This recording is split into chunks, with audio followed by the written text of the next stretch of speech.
Welcome to the Infinite Women podcast. I'm your host, Allison Tyra, and today I'm joined by Dr. Sharrona Pearl, a professor of bioethics and history at Drexel University, to talk about painter, writer, educator, and activist Riva Lehrer. So, first, can you give us an introduction to her life and background? Riva is a good friend and collaborator of mine. So I come at this not only from somebody who is extremely interested in Riva Lehrer's work and contributions, but also as somebody who I really admire on both a personal and a professional level. So Riva Lehrer is from originally the Midwest. Her early education took place at the Condon School for Handicapped Children, which was one of the first schools in the US that offered standardized education to disabled children. And actually, when she talks about this experience, she talks about how unique that actually was. We don't see a lot of spaces like those anymore to be in a fully accessible space, or at least in a space that was catered to those kinds of situations. She was born with spina bifida, and she also reflects in her memoir that maybe we'll talk about that. Had she been born at a different time or to a different parent, she might have been one of those kids who just didn't come home. But her mother was deeply committed to fighting for her. So Riva had, of course, an extremely medicalized childhood where she had a number of surgeries to help deal with spina bifida, which is a condition where the spine and the neural tube do not develop properly in utero. That leads to physical and neurological consequences sometimes, including leg weakness, paralysis, and so on and so forth. There's a lot of different things that it can lead to. Riva is subject to some of those physical disabilities, of course, but also has had kind of a really thoughtful set of reflections around what it means to be disabled and what it means to have the kind of body and to inhabit space in such a way where people actually mark that on you in terms of their interactions with you. And we'll get into how her disability has impacted her work. But first, to give us a bit of context, can you tell us about her career as an artist? Absolutely. So she studied fine art. Her main medium is painting and, in particular, portraiture. So, this is what she does professionally. She is an extremely well known painter. Some of her images hang in the National Portrait Gallery in DC. So, for example, that's where her painting of Alison Bechdel is. But she's also got work that is showed in the Rhode Island School of Design, Yale University, the UN, the National Museum of Women in the Arts in Washington, D.C., the Arnault Museum, the D. Cordoba Museum, the Frye Museum, the Chicago Cultural Center, and the State of Illinois Museum. So she is extraordinarily well known and has really thought in intense and deep ways around portraiture in particular, although not only that. One of the things that really draws me to her work and to her artistic practice is the way that she thinks really particularly about consent in the relationship between artist and sitter. So this is one of my research interests, and I touched on it a little bit in my first book, the relationship between artist and sitter. But when someone is painting you, when someone's painting your portrait or rendering you, you're kind of putting yourself in their hands, quite literally. Their depiction of you has to do with their vision, their execution. And Riva is so particularly committed to an ethical relationship between portrait and sitter that she has innovated a number of different ways to really think critically and manifest that relationship in a consensual way around her portraiture practice. And we can talk about what some of those manifestations are, but I find that really moving. Now, one of the reasons that's particularly important for her work is because as a person who has been very used to being stared at in ways that can sometimes feel really aggressive or violating, right? Not always, right? As Rosemary Garland Thompson, the bioethicist and disability studies scholar, has argued, sometimes staring can be a relief, right? When people actually look at you as opposed to averting your eyes. It can be a way to encounter humanity, but sometimes it can feel really violent if people are looking at you and what they're seeing are these aspects of yourself and they're seeing them in such a way as to understand you as problematically different, right? So, because Riva is so interested in working with and painting people whose representations have often been socially challenged, right, along sexuality, gender identity, or physical embodiment, she really works with people who have a lot of experience with being stigmatized, with being stared at in ways that feel really aggressive and invasive. So because those are the people who she wants to paint and whose difference she wants to portray and whose beauty she wants to, make on display for other people, she's had to be really, really thoughtful, or she's desired to be really, really thoughtful about how to take people who have been looked at in ways that have always felt non-consensual and incorporate consent into that experience. Well, I would imagine there's also the fact that we're adding a medium to this process. So it's not just one person seeing another person and that experience, but it's also the fact that people with different kinds of bodies, whether that be, disability, whether it be race, whether it be size, even, frequently what we've seen in history is that people with those supposedly atypical body types have often been exploited, most notoriously in the quote unquote, freak shows, Barnum's Circus, and all of those situations. They used those images to further exploit the people that they were putting on display. And it's questionable how consensual that experience would have been. So the fact that she's taking different types of people who in the past perhaps would have been exploited in that way through a visual medium and flipping that on its head to, I assume, re-empower people is, I mean, I would say revolutionary. I think so. I think it really is an incredibly powerful experience. And if I could talk a little bit about her technique, I really feel like she should be here because she's so remarkable in the way that she talks about her work and her process. But one of the ways that she really made this manifest was through her Risk series, wherein she would have sitters come and they would sit in her apartment and she would paint them. But part of the deal was that as part of the process and part of the sitting, she would leave, I think, usually for about 2 hours. And during that time, she let the sitters have complete access to her apartment. Her computer would be available, all her food. And she would say, you can do whatever you want, go through her underwear drawer, whatever it is. The only deal was that they had to somehow change their portrait or interact with their portrait in particular ways. So they would be both contributing to it, but also she would make herself vulnerable as they were themselves being vulnerable to her gaze and to her representation of her sitters. There would be some kind of reciprocity, and all this would be negotiated in advance. And it would be this not quite mutual process because, of course, Riva was the artist doing the representations, but it would be one in which people could contribute both to the art that was being made and also have access to her space and her privacy and her intimacy in the way that she was accessing their intimacy and their privacy through representing them.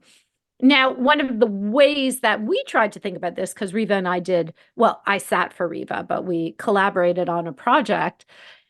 It was during COVID. It was during the Zoom era. And I don't know if you've seen one of her wonderful pieces in the New York Times where she talks about face hunger. As a portrait artist, it was really challenging for her to navigate a world in which faces were not available. I'm a scholar of faces myself, so I had a huge amount of sympathy and understanding for this challenge. Of course, we were both completely supportive and insistent on mask wearing and so on and so forth.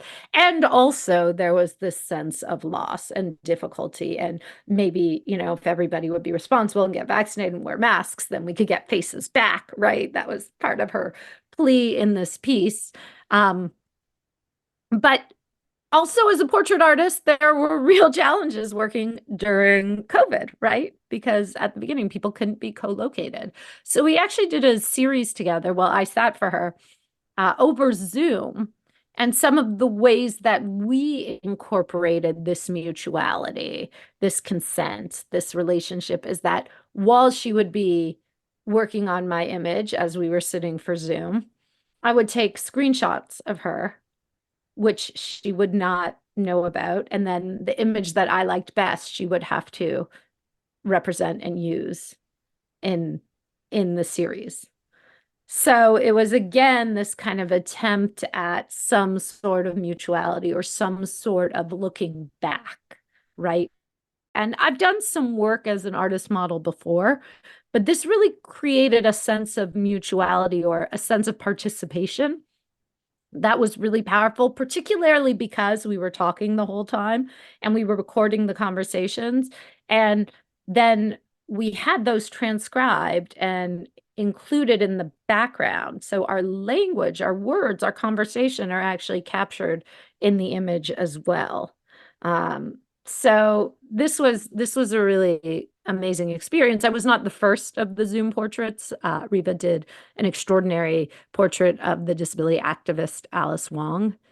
So also for me to be kind of even close to in any kind of way these extraordinary activists is really mind-blowing because so much of the work that they have put in the world has been so important for forcing us to really encounter and take seriously our own ableism, the structural ways in which the world discriminates against disabled people, the personal ways in which people discriminate against disabled people.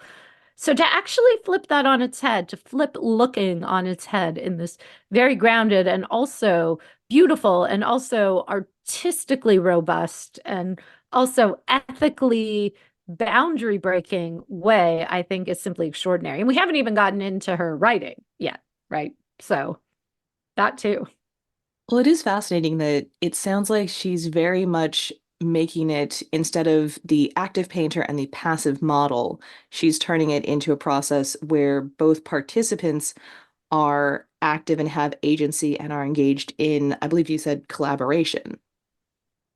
Yeah, and again, there's a limit to that. This is certainly an expert rendering in a domain in which she has extraordinary skill, but it is a call for participation, I would say. And I think that's always powerful, but particularly when you consider that the majority of her subjects are people who are disabled, gender nonconforming, or participatory in um, non-conforming in some way or having bodies that the world has stigmatized in multiple ways. So have really been subject to a kind of visual attention that they haven't invited or participated in, to actually have the opportunity to take agency in that, I think is really interesting and important, but also interesting because you have to think really creatively, right?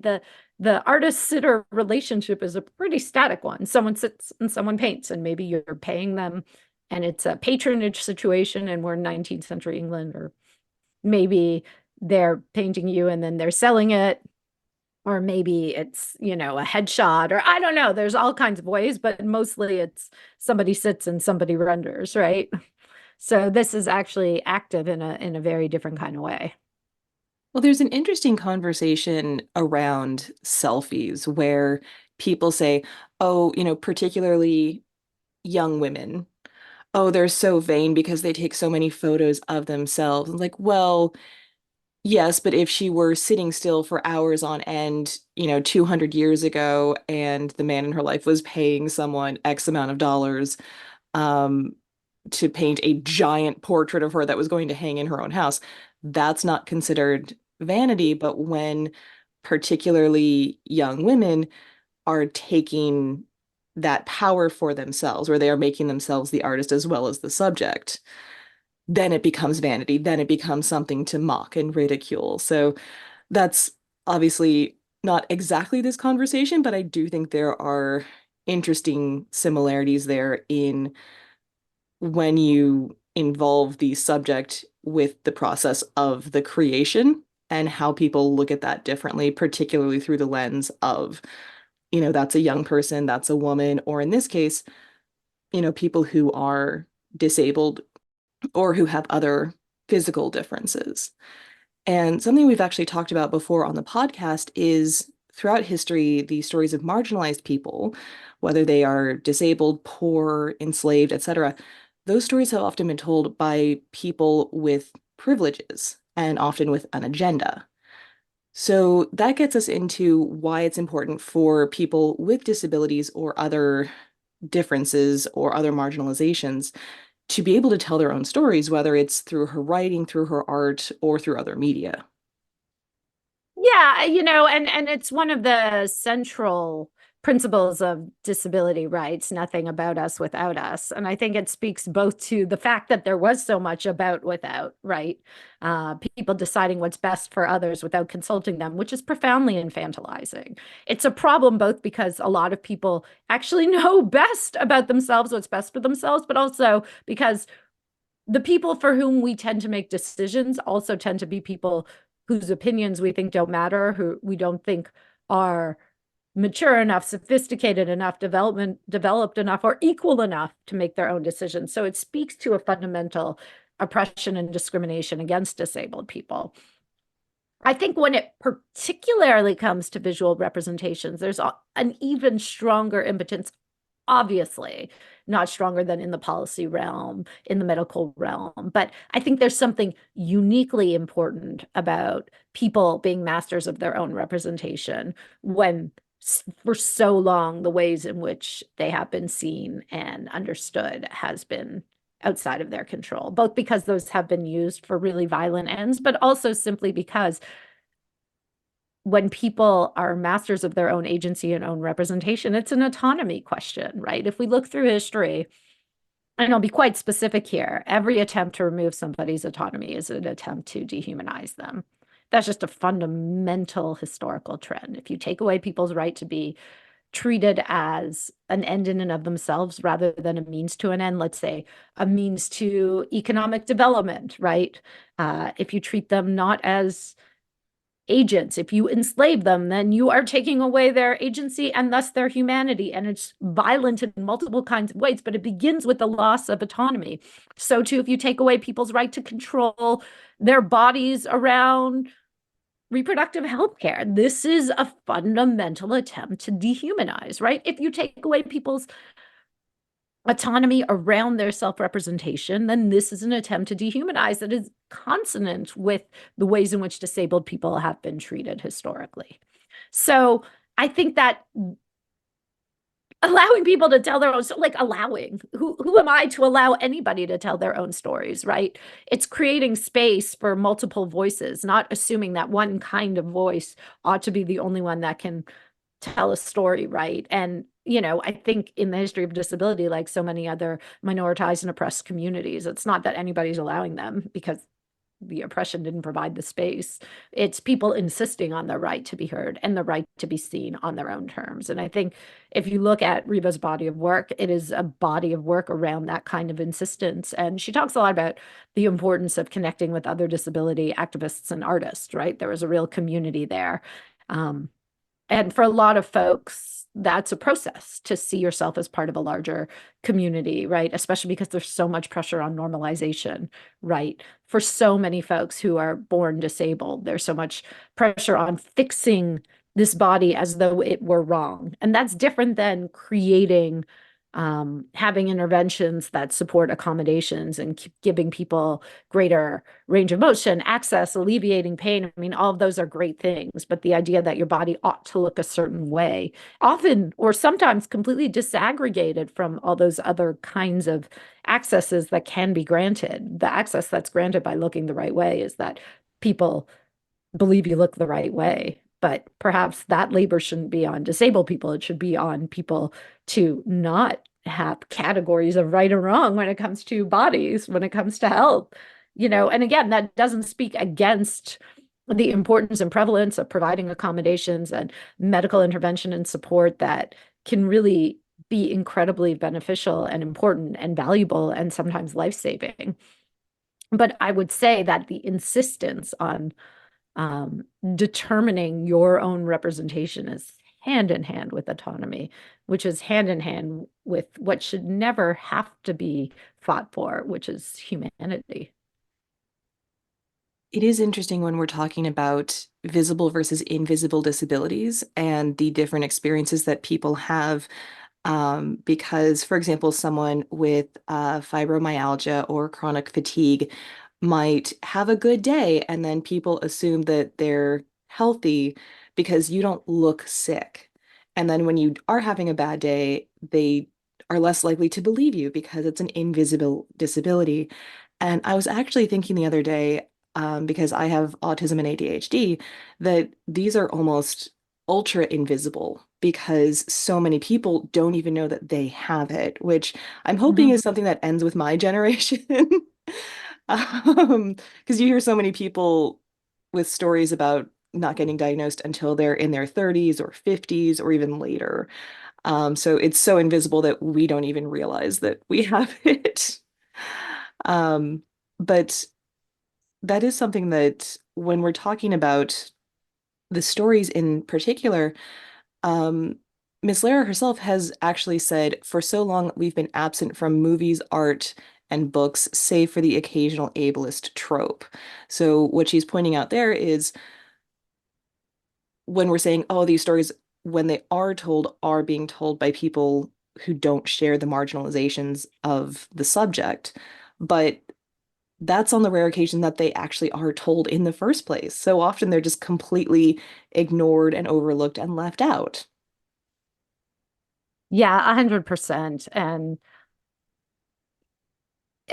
representation matters, right? Representation always matters, but again, nothing without about us without us. Representation on your own terms by people who have experience and can really be the authors of their own stories, I think is a real game changer. And I want to cycle back a little bit to what you were saying. And I think there's a lot to unpack there around invisible disability, neurodivergence, which of course is different than mental illness, to be really clear, but both of them are not visible, right? There is actually a big overlap because neurodivergence is not, well, it wasn't well recognized when I was younger. It is hopefully getting more well recognized, but there is a huge overlap between actual mental illness and neurodivergence. And so I think that may have contributed to people conflating it.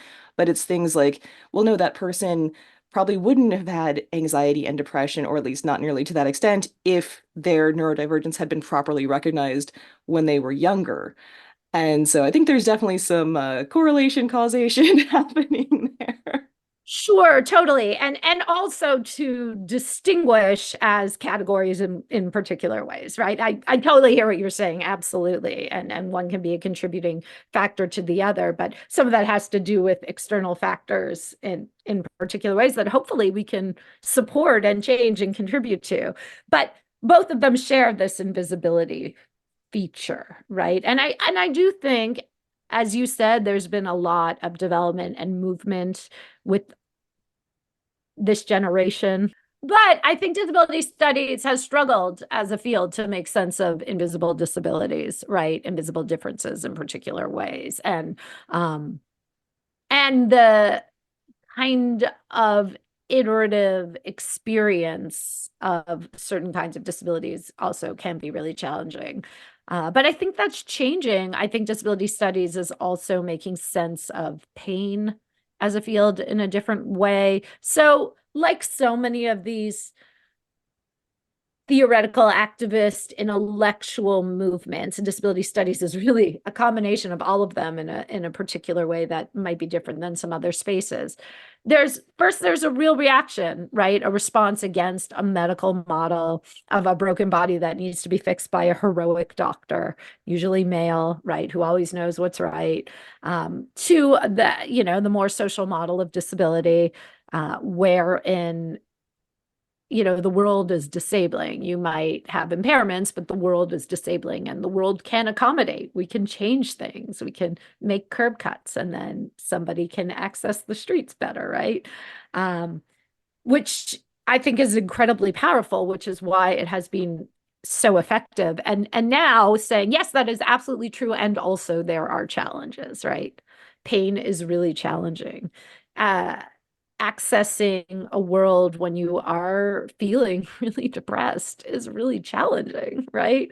Um, So to find a way to accommodate things that are not immediately obvious while at the same time not forcing people to communicate these things or constantly have to go through the labor and challenges of making clear what it is that is not visible about them. I think is a tricky challenge, especially when some disabled folks don't get to choose whether they share their disabilities, right? Yeah, there's definitely I would say I would say as someone with invisible disability that I have definitely benefited from the fact that I can hide my autism and my ADHD. I usually don't bother anymore because it's exhausting. But that is definitely a privilege. Not all disabilities are created equal. And that's okay, right? Like these are good and important conversations and don't undermine allyship, right? And I think again, I can't speak for the disability community as an able-bodied person, but and even that term is problematic, right? Because it's not just about being able of body, right? As we've just said.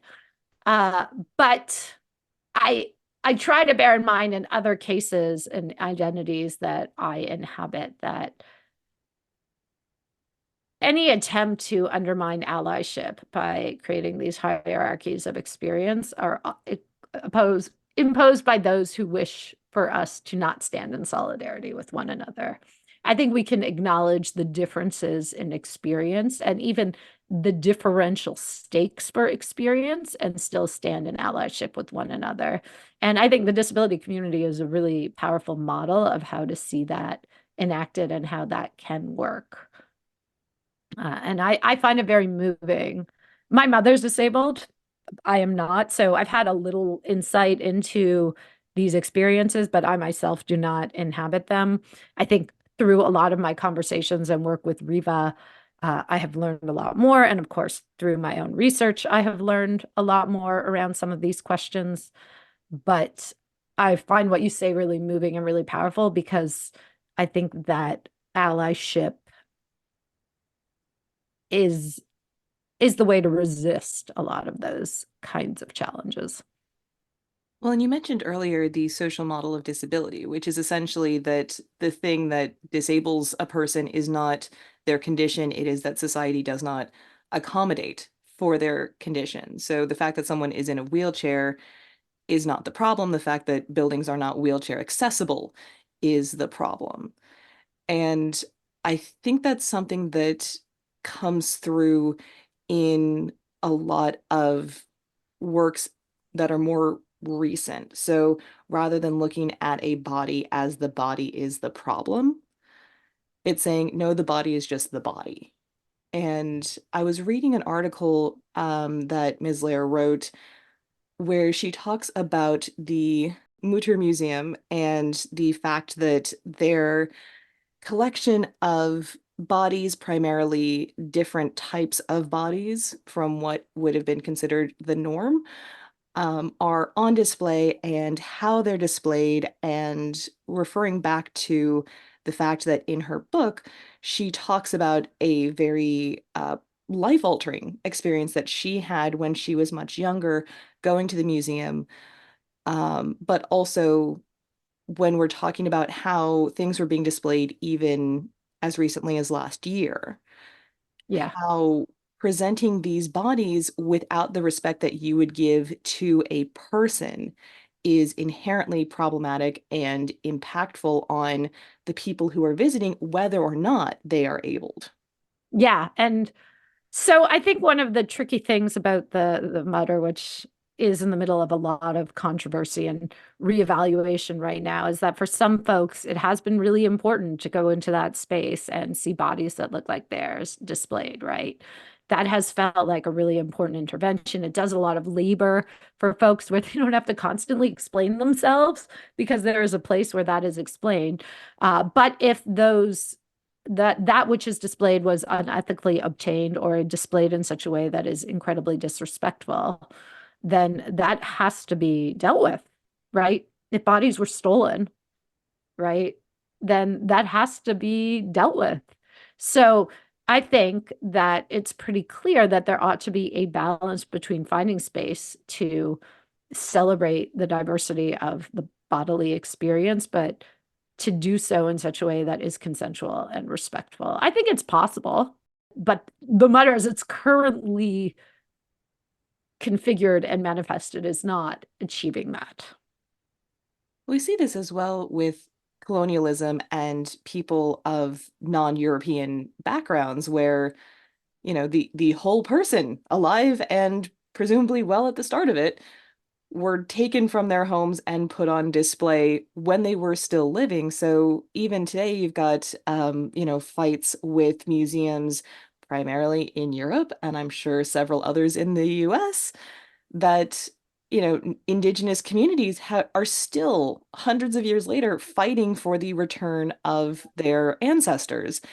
And that is just deeply messed up. So this dehumanizing that you were talking about earlier, that, we do it to all sorts of different people, anyone who is seen as other and anyone whose humanity we do not see as equal to our own, is subject to this lack of bodily autonomy. Absolutely, that's the case. And I'm just thinking of a classic example there, which is that Saartjie Baartman's body was only repatriated from the Musée Dome to her home in the Western Cape in the early 2000s, I think. Maybe it was a little earlier than that, but it was a decades long battle to take this woman who left under extremely uncertain means and was displayed throughout Europe through the 19th century. And then her body was displayed in a museum in France to get her buried. Seems like the most And basic form of decency that we can give a person.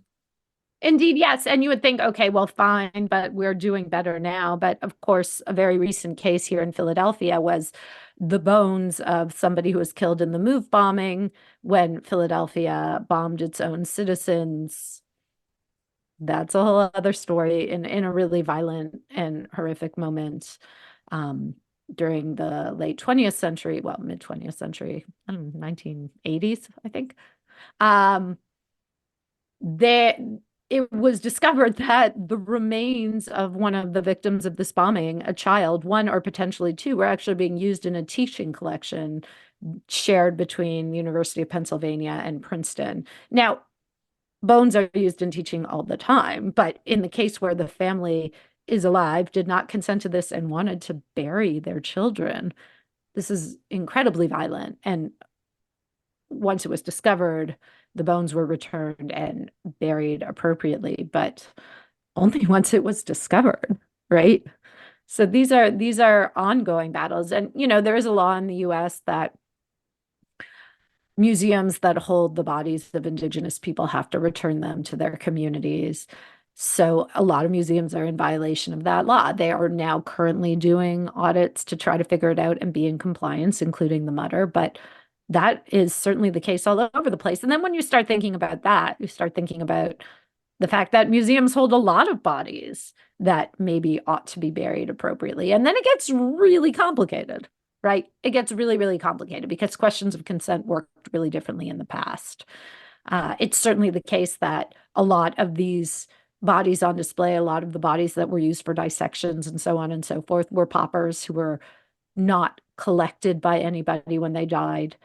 And, in Philadelphia, a lot of paupers' bodies, formerly incarcerated people, or people who died in poverty, were then automatically donated. This is a painful and difficult thing to think about. Should poverty deprive you of the right to determine what happens to your remains? I think we can all agree that poor people are another category of frequently dehumanized people, even Indeed. today. Indeed, yes. So there's just there, I guess we got a little far afield of the main discussion, although I think these are really trenchant and valuable questions that I also think about a lot. And there's actually a wonderful volume coming out called Do Less Harm, edited by Courtney Thompson and Kylie Smith, that thinks a lot about these questions of the ethical obligations of historians, and also thinks about this question of display of human bodies in that context, along with a number of other key questions. So if folks are interested in that, I'll point you to that wonderful edited volume coming out at some point. Academic publication timeframes are long. But getting back to the way that Riva Lehrer has intervened in these ways, she really does insist on the display of bodies being as human as possible through her work and her painting, right? So this is a fundamentally humanizing process of consent and autonomy. And she actually teaches in at Northwestern. She teaches anatomy to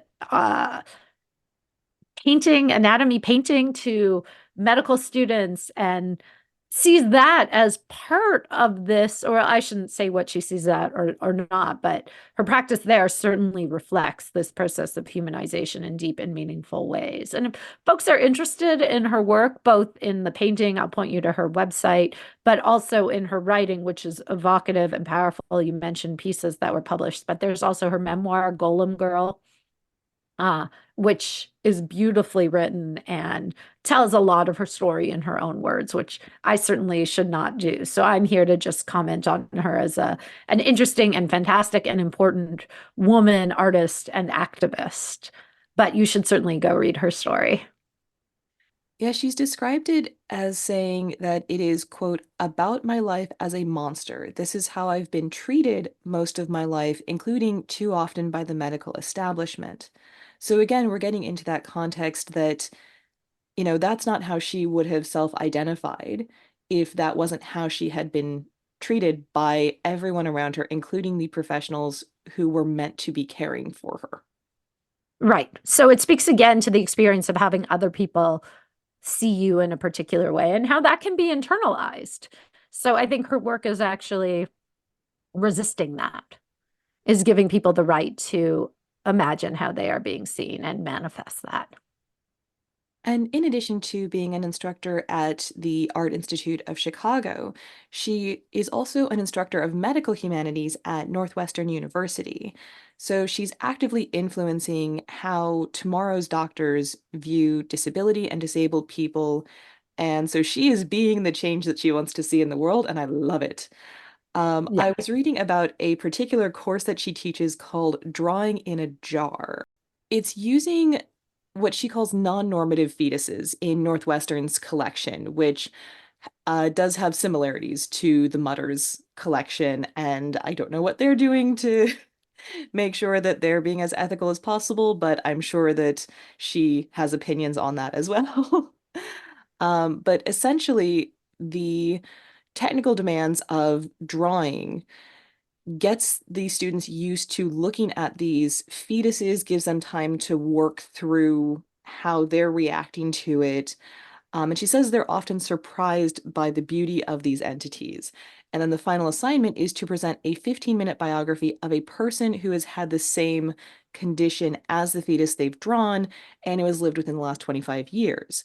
So the person has to have a public presence, whether that's, a career, a documentary, a memoir, a biography, and no more than 5 minutes, so about a third of the presentation, can be about the condition. So the majority of it has to be about the person. It has to present them as an individual with their own story, not just the condition that they have. And she says too often med students are taught that the disabled are tragedies to be eradicated. So again, we're getting back to that fundamental question of she is teaching people to humanize others. Yeah, I think this is an incredibly powerful intervention. It reminds me a little bit of the work of Adria Imada, who has written a wonderful book about Indigenous Hawaiian culture under medical incarceration due to leprosy. And she works with this, it's called Archive of Skin, Archive of Kin. Maybe I have that backwards. And she works with this really powerful collection of photographs and thinks about the forms of kinship and community that people who are violently separated from their families formed within these communities. And one of her stated goals is to deeply humanize people who live under conditions of disease, disfigurement, and medical rule, right? And I think there's a lot of resonance with this course that Riva Lehrer is doing, in which she is forcing people to look, but to look in order to see humanity, not to look in order to gawk, not to look in order to make a joke, not to look as a form of disgust or entertainment, but to look as part of a process of seeing the human. And was there something in particular that when I contacted you about coming on the podcast made you say, yeah, we got to talk about Riva? She is an extraordinary person, but I also think that she's really an innovator in this space, right? And we talk about that sounds like I'm going to now show you her app, right? But people who are innovating around ethical relationships ought to be the ones that we're elevating as change people who make change in the world. So I just want everybody to see this beautiful work and also to be a little more thoughtful about how representation can be more ethical, particularly, as you said, in a moment when we're inundated with images and images where there might perhaps be some agency around how those are communicated, but also with just a tremendous amount of pressure on, particularly, as you said, young people, young women to look and be a certain way. There's this kind of what Gia Tolentino calls Instagram face, this sort of deviation to the norm. So this huge amount of images that we are exposed to isn't actually creating more diversity. It's weirdly creating less. So I think then you have people who are making art, who are doing representations that actually increase the diversity of what and how we see. And I think Riva is really a leader. Join us next time on the Infinite Women podcast, and remember, well behaved women rarely make history.